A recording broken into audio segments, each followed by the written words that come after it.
Bonjour et bienvenue dans Café Digital. Aujourd'hui, je reçois Gwenaëlle Loko-Gwen, directrice Internet et nouveaux usages pour le pôle télé de Lagardère. Gwenaëlle, bonjour. Bonjour. Merci d'être avec nous aujourd'hui. Alors, vous occupez notamment de Gulli, la première chaîne télé en France qui se dirige vers les enfants de 4 à 10 ans, une chaîne qui existe depuis 2005. Et dans la foulée, vous avez lancé tout de suite un site, gulli.fr, donc qui a été lancé début 2006. Quel a été le parcours de ce site jusqu'à aujourd'hui?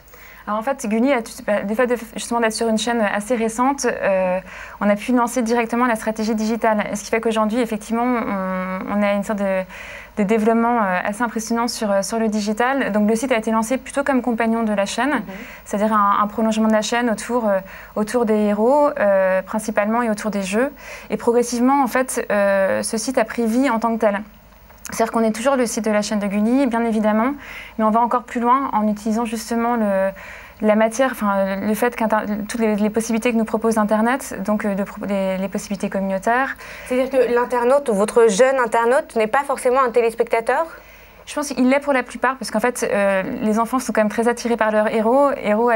Gulli a des héros en exclusivité sur la chaîne, donc ils viennent les chercher, c'est-à-dire qu'ils viennent pour voir du Beyblade, du Power Rangers sur le site, pour voir du Grand Galop, etc. Donc ils sont téléspectateurs, mais ils sont aussi internautes et Gullinautes, c'est-à-dire qu'ils viennent régulièrement, ils viennent y jouer, ils viennent y faire leur cahier de coloriage, et surtout ils y viennent aussi pour regarder la télé de rattrapage de Gulli, Gulli Replay, qui fonctionne vraiment très très bien sur les enfants.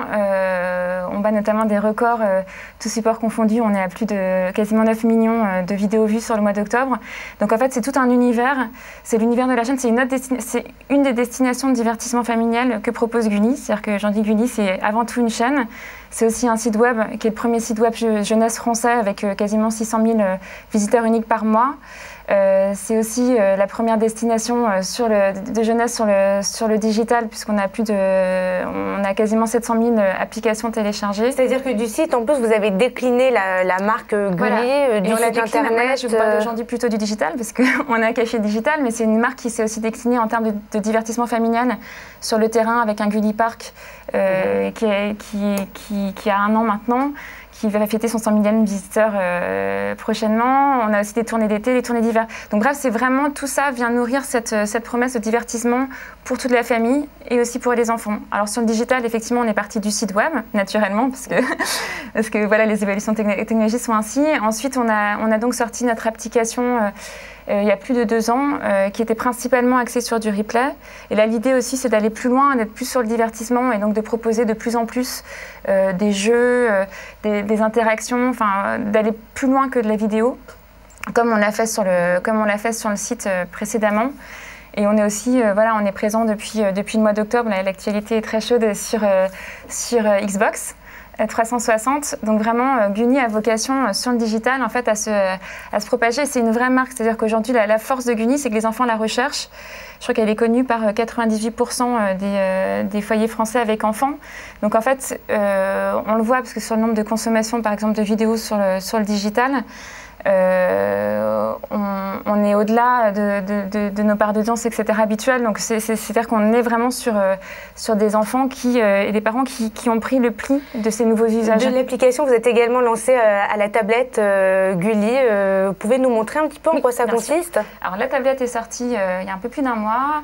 Donc en fait c'est une tablette Gulli, donc à destination bien sûr des enfants, mais pas uniquement, qui peut aussi servir aux parents. Donc l'idée c'était pareil de présenter un peu tous les territoires de divertissement. En plus on voit que les tablettes sont vraiment à l'heure du jour en ce moment, en cette période de Noël, parce que c'est très présent dans les journaux, donc, etc. L'idée c'était de la lancer pour les fêtes de Noël. Oui, tout à fait. D'attirer le consommateur à cette période de l'année qui est propice aux cadeaux. Exactement. Et donc en fait l'idée c'est de proposer une tablette qui est ultra sécurisée pour les enfants, mais qui est très ludique. Donc déjà dans le mode de fonctionnement plus global, chaque enfant peut créer son profil.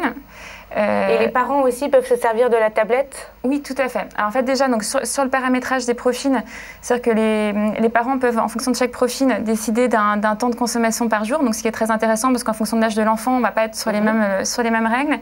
Et les parents peuvent eux-mêmes utiliser l'application en dehors du mode enfant en déverrouillant le code parental. Et là, ils arrivent sur une tablette très classique, Android, avec un accès à tout plein de contenus, Internet, etc. Et vous la vendez à combien, cette tablette? À 199 €. Donc voilà, et en fait, de pré-embarqué, on a des contenus Gulli, bien sûr, on a l'application Gulli Replay, on a l'application The Boîte qui est sortie très récemment. On a des dessins animés pré-embarqués, des séries pré-embarquées qu'on retrouve donc à l'antenne de Gulli. Et on a également des jeux qui sont autour de licences fortes, type Cut the Rope, type Doodle Jump, Angry Birds, qui sont aussi pré-embarqués, tout comme des applications plus ludo-éducatives. Et l'idée, c'est que l'enfant utilise sa tablette pendant qu'il regarde la télévision. Ça se passe comment? Qu'il utilise à d'autres moments, en cours de récréation? Enfin, comment ça se passe? En fait, l'usage, mais ça, là, du coup, c'est un usage plutôt générique autour des tablettes. Peut-être de manière, c'est un usage autonome. C'est-à-dire qu'il peut être décorrélé complètement de la chaîne, qui est plutôt un support nomade. Donc l'idée, c'est plutôt d'occuper les enfants en dehors de la télé, de pouvoir l'utiliser aussi en mobilité. Quand je suis en voiture, je suis dans le train, etc. Comme toutes les tablettes. Exactement, comme toutes les tablettes. Ensuite, on a des projets donc pour l'année prochaine, donc c'est intéressant que vous m'en parliez, sur la partie double écran. C'est-à-dire qu'aujourd'hui, on voit que les enfants sont quand même très familiers en fait de tous ces nouveaux usages, qu'ils soient tablettes, mobiles, ils sont nés avec le web, ils sont très contemporains de ces nouveaux devices. Ils ont en plus une habitude de consommation des vidéos qui est bien sûr sur la télé majoritairement et principalement, parce qu'on voit que les audiences télé continuent à progresser sur les enfants, mais ils en consomment aussi et différemment sur les deuxièmes écrans, comme on les appelle. Et là, l'idée maintenant, c'est de passer le cap suivant. C'est de faire interagir en fait les enfants entre leur programme à la télé et en live sur leur tablette. Donc là, on va lancer des premières initiatives en janvier. Qui vont consister en quoi? Alors juste concrètement, ça se passe comment le double écran, l'échange entre les... en fait en cours d'année. Alors l'idée en fait, c'est de pouvoir, par exemple, si je prends un exemple sur un cas concret, genre par exemple une émission qu'on a à l'antenne qui s'appelle Un chef à ma porte. Au sein de laquelle en fait les familles s'affrontent, font des recettes de cuisine, etc. On pourrait très bien imaginer, pendant que je visionne mon programme, je veux avoir mes recettes qui se pushent sur ma tablette et je vais pouvoir les stocker dans un petit carnet de recettes.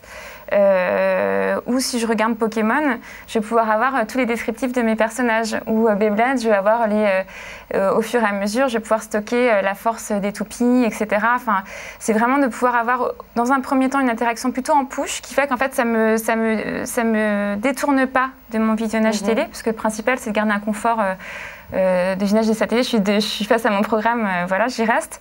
Mais en tout cas, je peux stocker des informations, avoir des compléments d'informations. Et l'idée à terme, donc là, ce serait plutôt pour le mois de juin, c'est de pouvoir aussi interagir, c'est-à-dire voter, ou bien je suis en train de regarder mon programme In the Boîte, qui est un jeu familial qui a notamment des quiz et qui propose des quiz. Et l'idée, c'est de pouvoir aussi, moi, dans ma maison, dans mon salon, jouer avec mes parents. Parce que l'idée, c'est vraiment aussi d'être dans le côté familial, pas que autonome. Je suis dans mon coin et je suis tout seul avec ma tablette. C'est de mettre à contribution toute la famille et de répondre en live aux questions et de pouvoir imaginer à l'écran le fait que vous êtes, je sais pas, 60% chez vous, avoir bien répondu à ces réponses. Et donc, dans l'idée de s'adresser aussi à une cible familiale, c'est d'être vraiment dans le côté très ludique. C'est-à-dire qu'on pense que ces nouveaux usages ne sont pas forcément très naturels aujourd'hui, parce que voilà, tout se développe tellement vite. Est-ce que ce sont plutôt en ce moment les enfants qui éduquent leurs parents plutôt qu'ils les aident Alors c'est un nouveau phénomène. On a monté un observatoire Gulli l'année dernière qui était très sociétal sur des différentes typologies de familles et on s'est rendu compte que justement dans les schémas familiaux, grâce à ces nouvelles technologies, finalement les enfants jouent aussi un rôle un peu différent dans la famille. C'est-à-dire qu'ils amènent eux aussi leurs parents vers ces nouveaux médias et ces nouvelles façons de les utiliser. C'est-à-dire qu'il y a une sorte de transmission inversée. Et ce qui est très intéressant, parce que ça crée vraiment une interaction au sein du foyer. Et du coup, en plus d'y arriver avec le divertissement, ça montre qu'on a plein de choses à explorer, plein de nouvelles expériences à tester pour voir finalement ce qui va prendre ou pas prendre. Parce que le fait que les enfants soient très familiers de tous ces usages, c'est bien, mais sauf qu'ils sont aussi très difficiles. C'est-à-dire qu'il ne faut pas penser que technologie avec eux, mais il faut surtout penser à l'utilisation qu'ils vont en faire et l'intérêt qu'ils vont y trouver. Donc du coup, nous, dans notre mode d'exploratoire, de test, il faut vraiment qu'on soit vigilant sur le fait de leur proposer des contenus ludiques, des interactions ludiques autour de leur héros. Merci beaucoup, Gwenaëlle Lecoguen. Je rappelle que vous êtes la directrice Internet et nouveaux usages pour le pôle télé chez Lagardère. Merci. Café Digital, c'est tout pour aujourd'hui. On se retrouve la semaine prochaine avec un nouvel invité.